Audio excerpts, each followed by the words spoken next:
Okay, welcome back to the Wedding Capture Co podcast. This is our second major episode. We're still in the same clothes for those of you who can actually see us, but we're trying to bulk record today.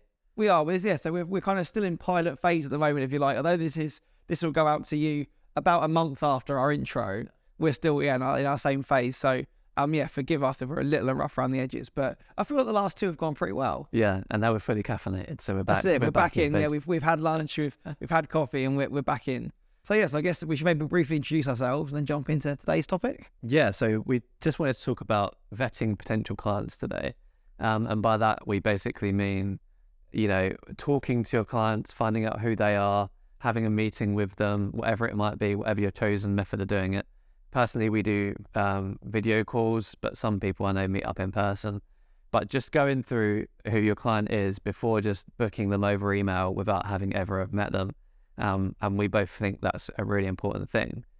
And for me, it goes back to 2019. So in 2019, I did 54 weddings. Wow. And it was me being really excited that people wanted to book me for their weddings, and just basically taking all the bookings I could possibly get. And I never vetted anybody. So basically, if someone inquired and I was available for their date, I filmed their wedding, basically. It was very rare I turned anything down, especially for small reasons like little red flags or can we have a discount of anything like that. I just took whatever I could. And in 2019, I actually ended up really hating my job, the wedding videography stuff. And that mainly comes down to the fact that I'd say for, I don't know, a quarter maybe of the weddings, I didn't get on. That's what I was going to ask. Out of that 54, how many do you think probably weren't your client? Yeah, so there was probably, I'd say at least at the time I hadn't really narrowed down my brand. So I couldn't tell you who fit my brand and who didn't. Yeah. But I could tell you that there was many weddings where I felt awkward because either it was very obvious that they didn't care I was there, or like they'd booked a couple of years before and it was cheap, so it was just something for them to have, or I hadn't met the couple before and we just did not get on at all. And it happened probably 10 15 weddings of that year where I was like, this is a really awkward situation to be in. Obviously you do your job, they love the film and it's all but at the end of the day, you don't enjoy doing that job, and if you do that too much, it can end up getting a bit and I think that's probably one of the biggest points to break in. We're not saying that you can't go for that model, and there definitely is a model to have an ideal client of two people that are getting married. And if you want to do volume or don't want to maybe dial into that idea of that you only want to shoot a very niche of weddings, then it's perfectly okay not to vet clients. But we're saying, obviously from both our point of view, is that we definitely want to work in a certain aesthetic or for a certain type of couple that have a certain type of day. And no matter how good the filters or the work that you put out is all lent to go in a certain way, sometimes you do still get people that inquire that don't fit that. Yeah, exactly. We're going to talk about narrowing down your style and trying to find couples that match your style, but it's also the fact that you're going to be spending their whole wedding day with them. So you want to know that you get on, and you don't have to be best friends. I think that's something I hear a lot is, oh yeah, I'm best friends with all of my clients. You don't have to, as long as you get on a level where you're both exactly on the same page, and you can relate to them in a certain way. A lot of our couples now, we just we have a lot in common and stuff. It just happens to fall that way. But if you don't, you end up like me, where perhaps you haven't set certain boundaries in the couple and business relationship because you've done all this booking stuff via email, and then when it comes down to a month before, they're like, okay, so when do we get our uncut footage? And you're like, oh, okay, well, yeah. And you suddenly realise that if you've done the consultation call, you could have gone through everything that people normally ask.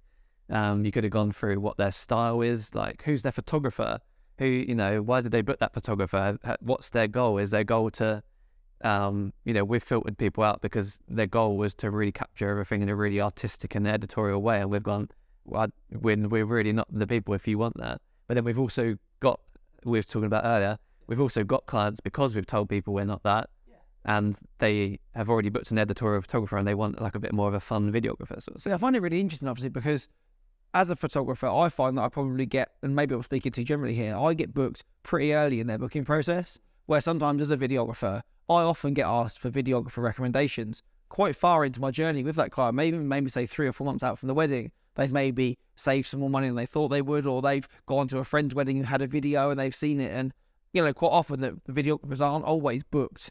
Kind of once couples have got their venue, photographer's one of the next biggest ticks. So sometimes I think for me, that was a lot of the reason that I've got nothing else to gauge it off of other than where they're getting married and who they are. Where maybe for you to have that pinpoint of, after you've worked with certain photographers, their style, or just from seeing who's about, you can go onto their website and say, okay, I'm going to be stylistically a good match for them, or hopefully that their photographer has vetted that client when they book them, so that that they're kind of coming from a similar place that you are. Where me being at the very beginning of my journey as a photographer, booking that couple, that's a lot of the reason that I vet or want to mainly just get on a call with them. And I think the idea of having an ideal client is brilliant.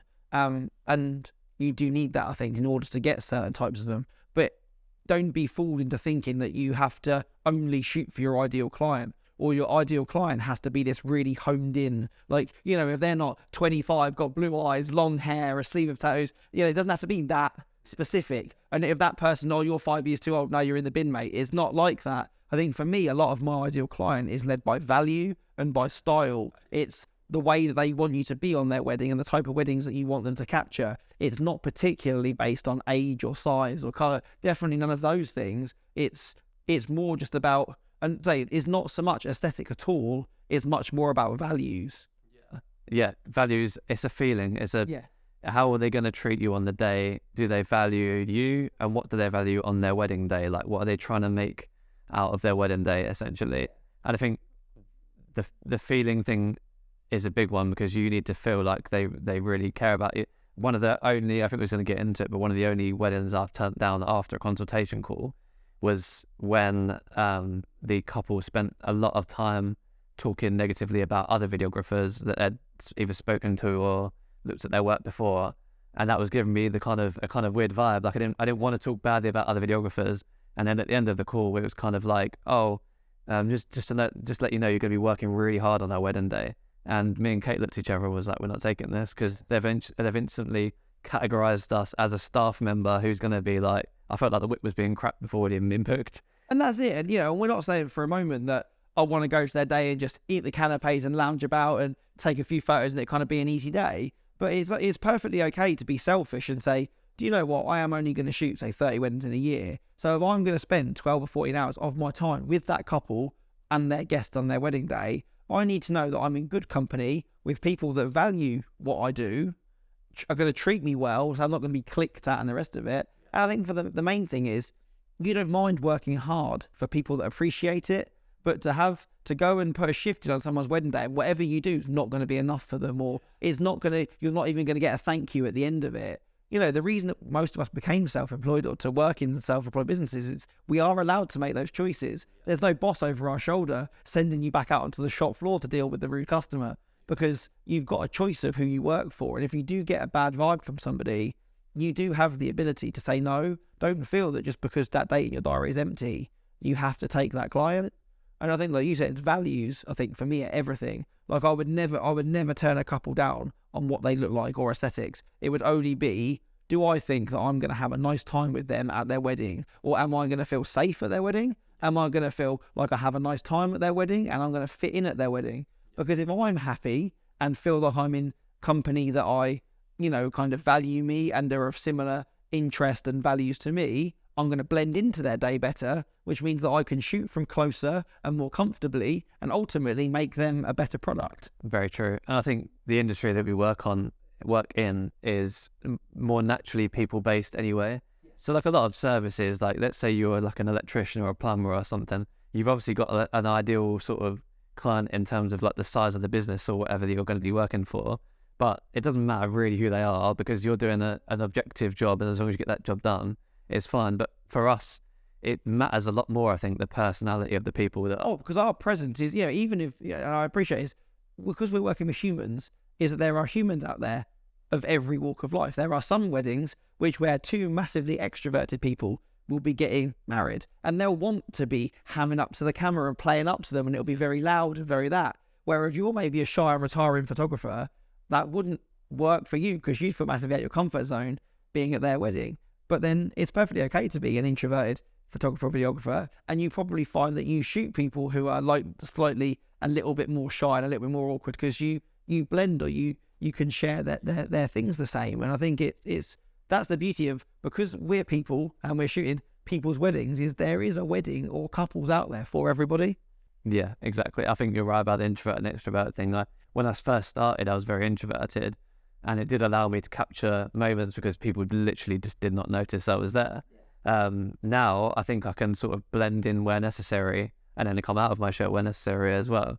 But then again, that's a story for when we do an episode on shooting the day, I guess. But you've put about like natural vetting tactics. We've spoken about having a call, but that's sort of actively vetting a client.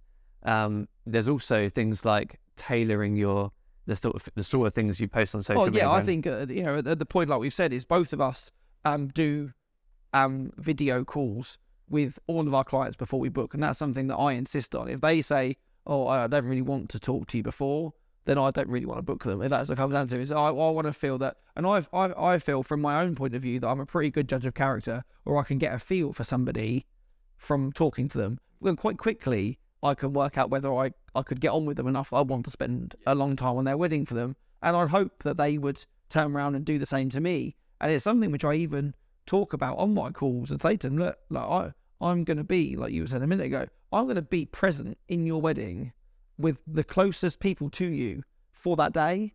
And if you can't stomach me and I'm spending things and think, oh, this guy's awkward, I don't like this guy, there's no way that I can capture your wedding, or you would feel comfortable having me around your parents, your siblings, and all those people. So, it's kind of turning it around and saying, well, this call is as much for you to meet me as it is for me to meet you. Because if you don't think that I'm the right fit for you and your wedding, I would rather you said to me now, you're not the person we're looking for. I won't be offended by that. I would rather you did that so that I don't book your day and then you're disappointed with what I make. Yeah, exactly. But going back to, like we said, the call really is the last point to vet that client. I agree that the second that they step onto your Instagram feed or they open your website, is the choices that you make in the images that you put out, the copy that you write, the fonts that you use, the colors that you use, all of those things are making people make assumptions about your business, which then are naturally filtering out people. It's a vetting funnel. Let's call it that. And it pretty much is a funnel. But if I went onto somebody's website and the background on their website was bright yellow and their name was in neon pink spotty text, and all of the brides in their pictures, or the couples in their pictures were wearing brightly coloured clothes and there was lots of smoke bombs. Yeah, really different kind of dresses. If I was getting married in like a country club and having a black tie wedding and wanted something really fine up, I would look at that wedding and go, that person's website, and go, that's horrible. Like, that's really not for me. Like, and it's good. I'm saying it, and that's kind of the point I think we're trying to make, is that your website or all that marketing funnel isn't doing its job if it's not repelling people in equal measure to its attracting. Yes. Yeah, exactly. I think it's just as important that you're funneling out people before they get to inquiring to you, that you're actually targeting the people that you want to get. So again, for example, that we're trying to get really sort of fun, excitable, I guess we sort of more go for barns and hotels and that sort of thing. So that's the sort of stuff we post. So generally, we still get church inquiries and stuff, but we don't have any church weddings on our website. So generally they get funneled out. And if people still like our work and don't mind that there's no church stuff on the wedding website, then they'll get in touch. And often, like by that point, we'll have a call with them. And I think that's it. There's, I try that to for the most point to not have any sort of in that term of things, any hard and fast rules. And I know that some photographers and videographers do say no churches, and they have a rule that they don't shoot in churches or they don't shoot in certain venues, where I try to never put myself and say definite no to those types of weddings, because there is, or I would never put that on my website to say I don't shoot churches, because I've shot some wonderful church weddings, but I've also shot some really difficult ones as well. So I think it's taken it on a client by client basis Definitely. to know that. But at the same But it's time, what you want. It's if you for know, sure. we don't say we don't do them, and we sometimes we've actually got a few this year, and we do take them. But it's what you show, isn't it? And Yeah, and that's exactly it. I think you need to show what you want to shoot, and you can shoot a wedding, which maybe isn't your ideal client that you want to push that wedding. It can be a perfectly lovely wedding. They can line up with you on values. You can make them very happy when you deliver their wedding. Have a great time with them. But if you turn around and go, okay, that maybe doesn't represent that I want to attract more of those people, even though it was a lovely wedding, you got great feedback, you would be foolish, in my opinion, to put that on your website, because you're only going to find more of those if you advertise with that. And so I think, like you say, is, and there is a whole other, episode to be had just on kind of branding alone. But it's not being afraid to stand by who you are and what you want to shoot and do that. And sometimes, and I still get inquiries from couples that maybe don't line up on everything on my ideal client list, but they line up with enough that I know that I can go and do a good job for them, or I know that I want to be part of their day. Yeah, exactly. That's a big thing to say as well. Like, when we say vet your client, don't try not to be too specific about it. If it's a venue you don't necessarily love, but the inquiry is really nice, they've left a nice message, they like this XYZ video on your Instagram or whatever, then still have a call with them, just see how it goes.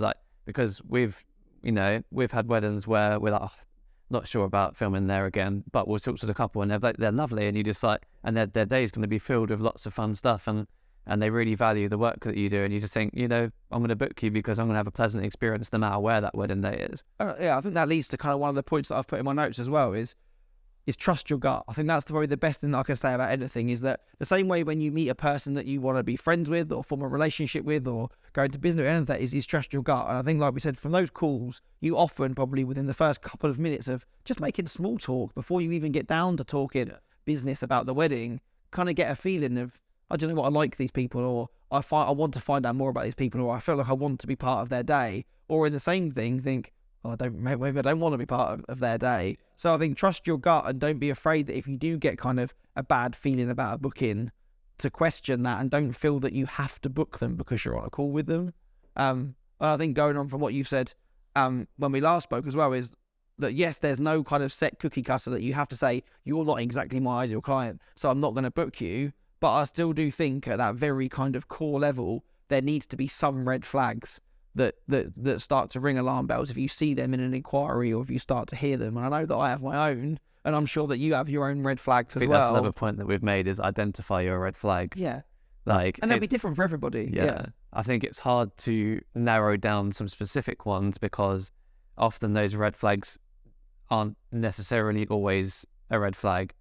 I haven't exactly written down the list of them right now, to be honest, but essentially there should be some things in maybe the inquiry, or some things on the call that you're looking for, where you're like, okay, clearly this is not going to be my kind of couple or my kind of wedding. Whether it's that they're trying to haggle you down and they keep mentioning sort of bringing down the price, and understand, people are taught to do that. So if they do it once and maybe say, is there any chance, and then they leave it, fair enough. But I think it's all about when for me. I was going to say, I have very few red flags, but I think one for me is, I'm a human, so treat me like some. To get a very one-lined message, hi, I'm getting married here, quote please, thanks. That is a message which would get a response, but would get a very, here's my pricing, it's on my website, and would get a very blunt thing. I would treat, if someone hasn't got the common courtesy to at least, when I've shown so much of myself on my website, on my socials and the rest of it, you do know a little bit about me, or enough that you can even just go, hey Tom, really love your work, seen you've worked at this venue before, I'm getting married here, we're planning this for our day, and just give me a bit of yourselves, give me something to get interested in about you. Or if you come straight in with the big, boom, what's your prices? Yeah, thanks. That's a huge one. There's, or you get a sense of, and I have had it once, and I wasn't sure I was going to bring this up. I had an inquiry once which wasn't addressed to me. It came in and it did say, hi, I think it was Chris actually. Hi Chris, and this is the thing. Yeah. So at that point, you can tell that person has just copy and pasted their inquiry to lots of different people. And don't get me wrong, I'd be very, very naive to think that most of my clients come to me and it has to be me and I'm the only person. But if you're messaging somebody, I think just at least make sure that you change the name in it. I've seen a couple of things on social media recently, based on what you were just saying. Literally yesterday, I saw a screenshot of somebody's inquiry, and it was the first sentence was, "Me and my fiance are a really big fan of your work in," and then it said supply category here, and they just left it in there for the inquiry. And this guy was like, "Yeah, clearly, like this person's sent out so many different," and it sort of makes you feel like I don't necessarily know if that's a red flag, but it's also it makes you aware that they're talking to other people. But again, at the same time, I think that I would have to, in that response, call that out. Yeah. And be like, "Oh, hi, insert a couple here," and kind of leave it that way and kind of be jokey about it, because that's my sense of humor. And I would be like that.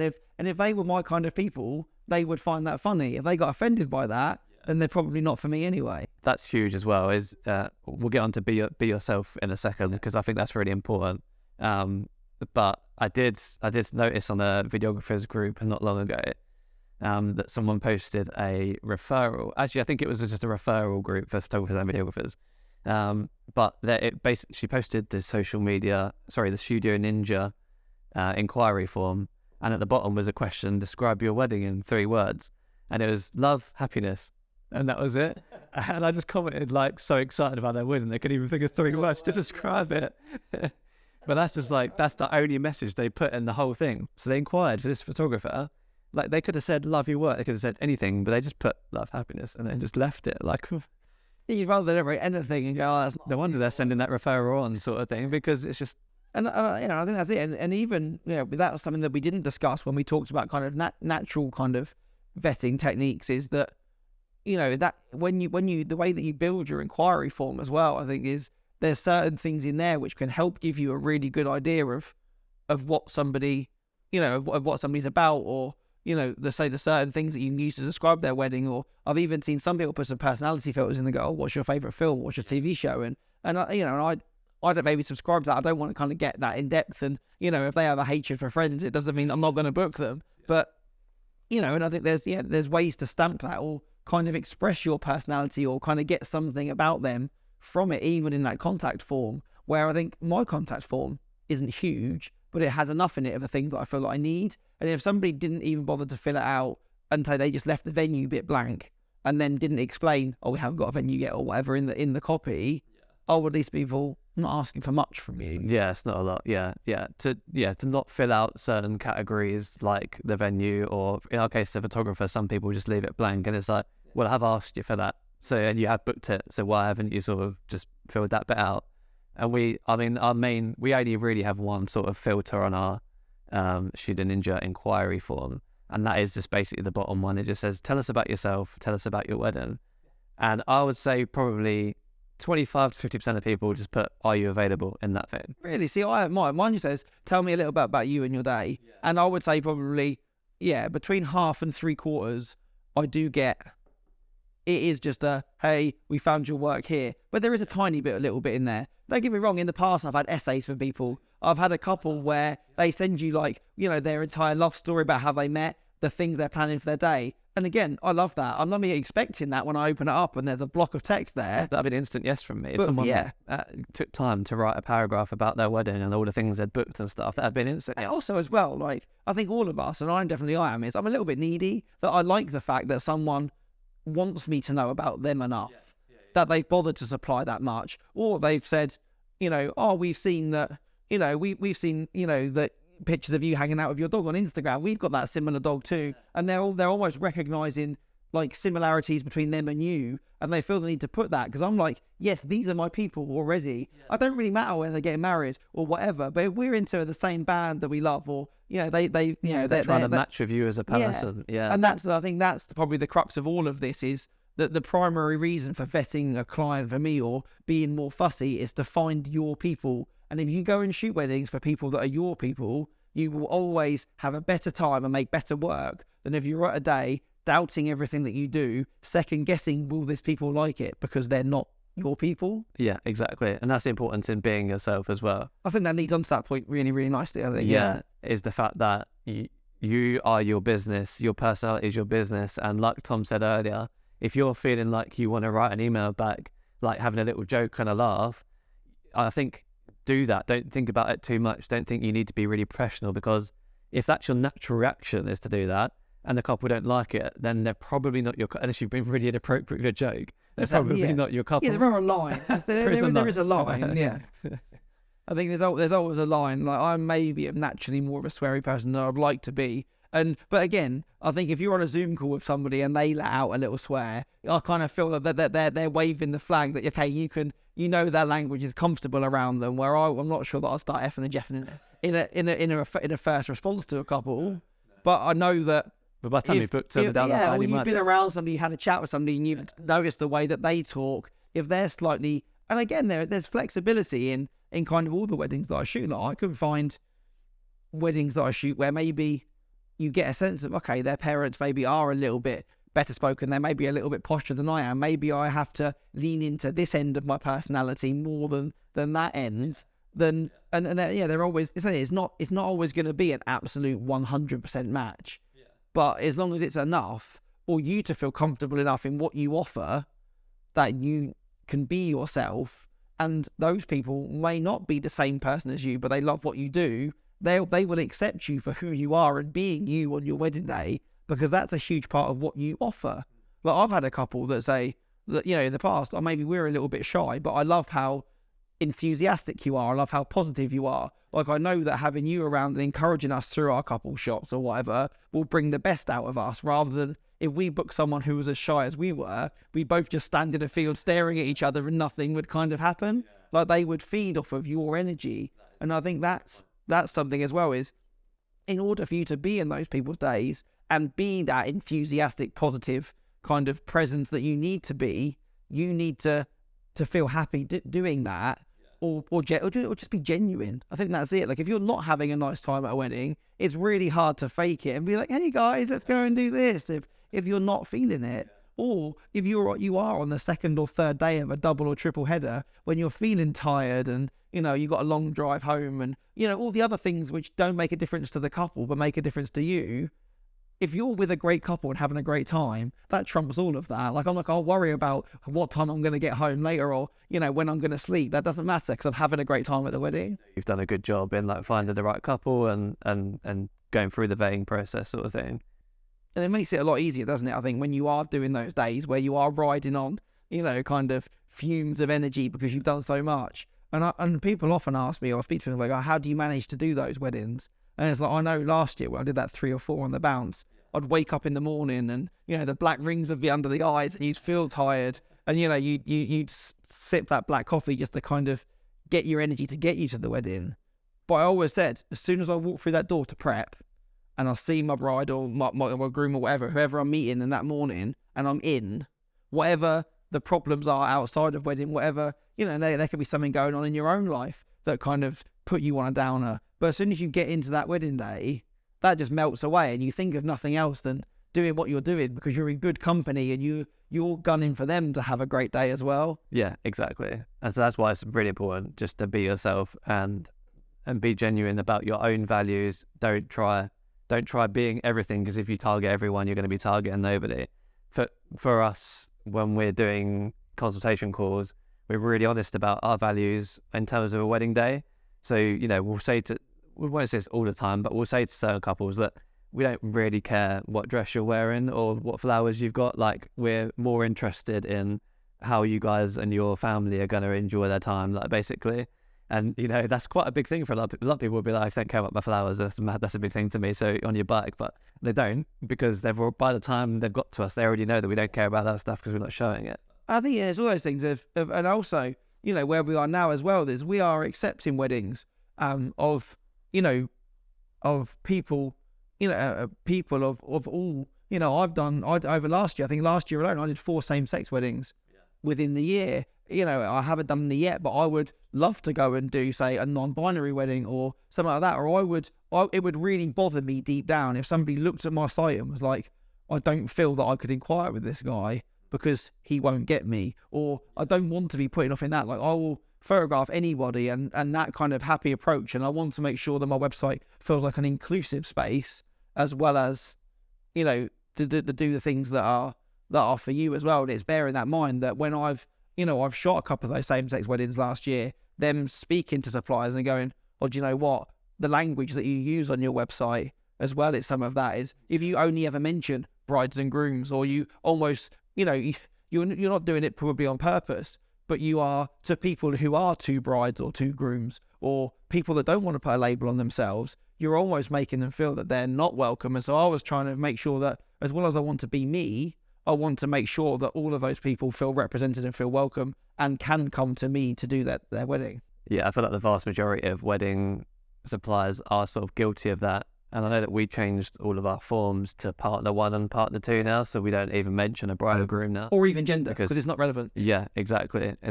So that's come from booking same-sex couples and getting feedback like, well, actually, we're 2 brides, so now we've changed it to partner 1, partner 2. And like you say, it's more inclusive, and you try and show as many different varieties of people as you can if you're, And I think that leads nicely on to probably one of the last points that we've got, is learn from your mistakes.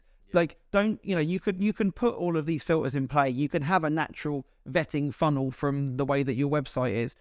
You might get really good vibes from somebody on their call, but you might get there and find out that their mum's an absolute nightmare, or it could be someone else on the day which causes you maybe not to have a nice time. And there is still only so much that you can do to make that happen. And you're never going to get it 100% of the time. You're still going to go to weddings, which for whatever reason, something's going to happen, which doesn't mean that it's this dreamy day. And it doesn't mean that your systems have failed. Like, stuff's always going to slip through the net, or things are always going to occur that mean that that's not the same. But don't be afraid to learn from your mistakes and go, do you know what? I should have seen that coming, but I didn't. And make sure that you don't get burned twice. I think that's the main thing from it, is some of the biggest things that I've added to my FAQs, or I've had to add to my contract over the time. I've only had to add it. That's hard to say, isn't it? I've had to add it because I haven't seen it coming. Yes.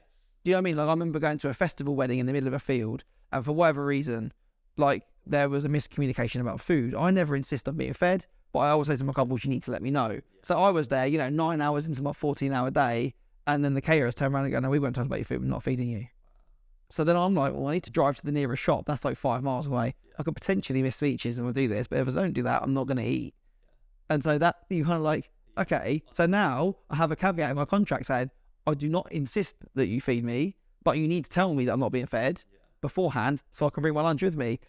If I do get shafted on the day, I am liable to go and find myself a meal on my break. And if that means, and then you can't come after me to say, well, our nan jumped on the table and danced during dinner and you weren't here to capture it because I was off finding myself food. Yeah. No, very good point. And I think it's those things, or, when you've delivered a wedding and then the couple turn around and go, oh, in the edit, the wedding dresses weren't that exact shade of pink, the bridesmaid's dresses, for example.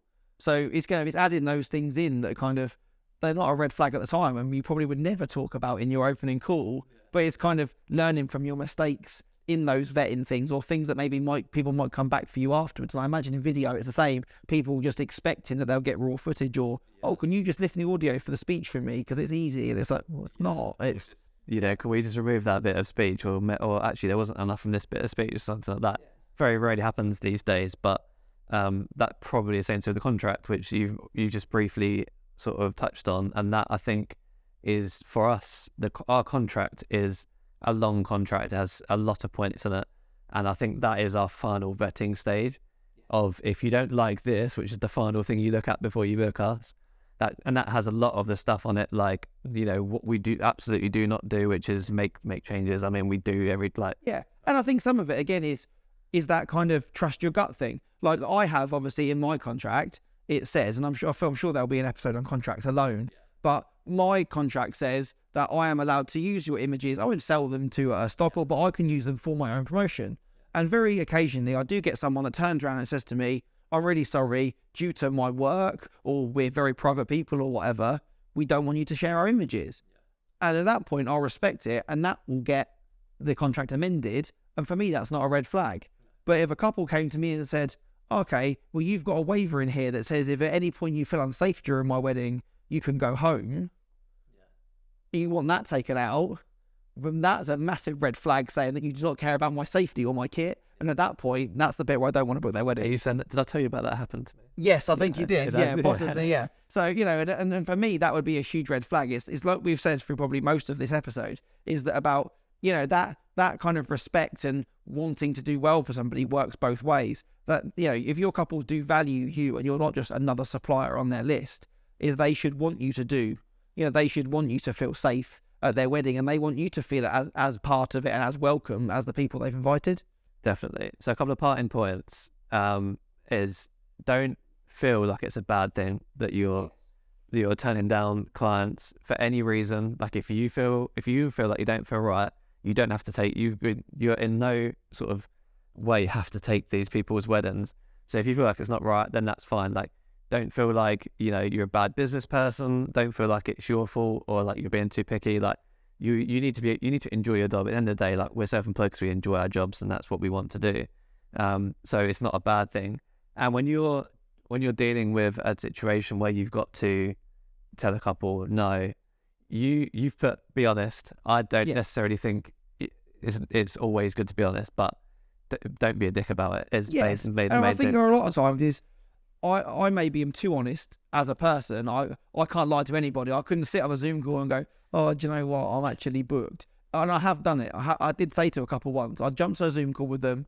In the email that I had, it was, we really love your style, we love your colours, we love your tones and the rest of it. But when we actually got into it on the call, it was, do you know what? We come from really big families and having lots of formal photographs is really important to us. Like we're less keen on your candids and more keen on your sunsets and your groups. And that's like the opposite to what. So for me, they're necessities, but they're not something which I want to dominate the day. And I know that I naturally would be looking for those other moments and feel torn away from the day to go and do lots of groups. So I said to them like, and then and they'd also brought some reference images with them to the call, and it was like, we really love this, and it wasn't my work. It was a picture of like a dip kiss. Or it was like, like leaning right over. There was a lot of things in there which were quite big dramatic poses, which could fit into maybe some of the sunset songs that I do, but I definitely market myself as an unposed photographer. And so I did say to them on the call, I really appreciate us having this conversation now, but being totally honest, I don't think I'm the photographer for you.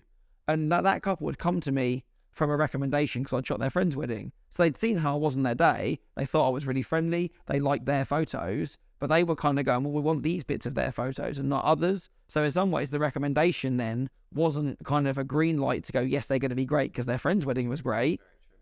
And so I think just with me, just being honest and saying to them, no, you're not for me. But when we get off the call, I'm going to send you an email from my friend who does what you want. And she will do it enthusiastically and happily because that's what she loves to shoot at weddings. Go and book her instead. Yeah, I feel like we've only turned down maybe a couple, 2 or 3 weddings in total after the actual call. That will filter somehow in the emails, but when it comes to the actual call, we've only turned down two after that, I think. Which is good because it shows that your filtering enough before that is doing its job. Yeah. But so one of them we were super honest with, and we sent them an email afterwards and was like, I think you guys are wanting more control over the films than we offer, because essentially we sell ourselves as we'll edit the video, we'll find the music, we'll do like basically everything. But this couple on the call were like, how do we pick the music? Like, what can we do this in terms of microphones and stuff? Can we do this and camera angles for speeches? And then like at the end they started saying things about this is probably going to be quite complicated for you, so I think we should get involved in this bit of the process. And you're at a point then where you're not offering, you're literally there as a camera operator, running to someone else's brief rather than using your experience and your flair to make a film on your terms. Yeah. So we've said to them, you're looking for too much control, and then we got an angry email back basically, which we didn't reply to, but it was like, I don't understand this. This is ridiculous, whatever. So I would say also, that may have been a little bit offensive towards them. So sometimes now when we turn down weddings, we literally just say, sorry, since the call or since the initial email, we've been booked since then. And I think even though that is a little bit of a lie, it just keeps everyone like on a level. Like we said a minute ago, it's not, being honest, it's not a bad thing. Like, and I don't, for me, I think is kind of having that integrity. If I have an inquiry come in, like we said, maybe one of those very short emails that, what's your price, please? This and this. And I'm like, do you know, already from the tone of this email, I'm feeling like I don't even want to get to a call with these people where I have to turn them down on the call. You are, again, as a business owner, you're being your boss, are allowed to turn around and say to that person, I'm not available for your date.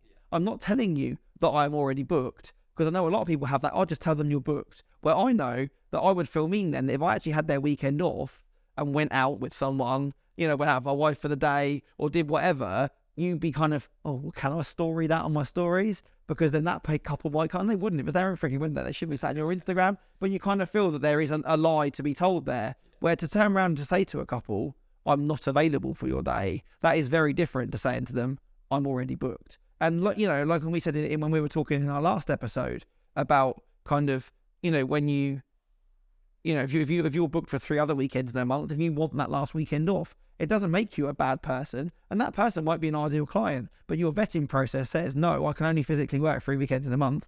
I want one off. So to just turn around and say, I'm not available, you're not lying, but you've given them, you know, a negative response.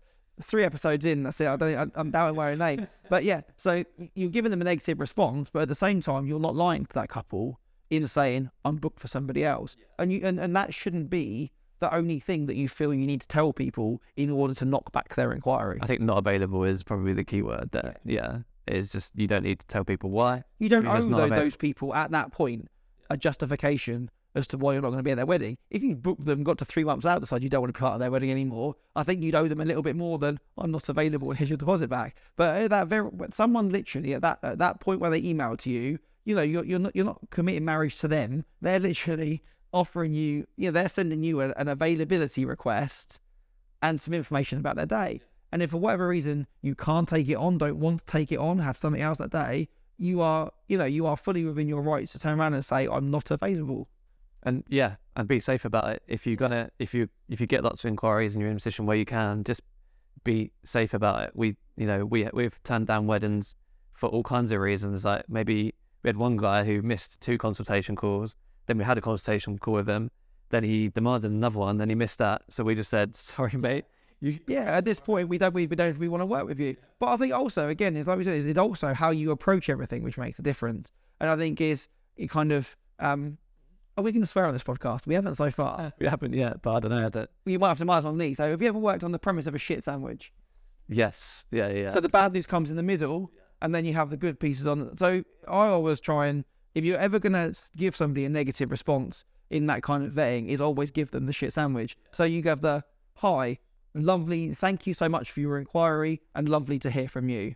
I'm really sorry, but I'm not available on your date. So at that point, they've gone, oh, I've got my inquiry. Oh, boo, they're not free. Then the last bit is but although I'm not available, here are some recommendations of people that may be free and will do a great job for you. So you're not literally leaving them, walking away from your website on a downer, oh, he's not free, or it doesn't want me, or whatever, but you're offering them someone of a similar talent, or maybe turning them on to a colleague of yours who needs the work, or would be a better fit for you, or whatever. And I actually have had referrals from couples, which I've turned down.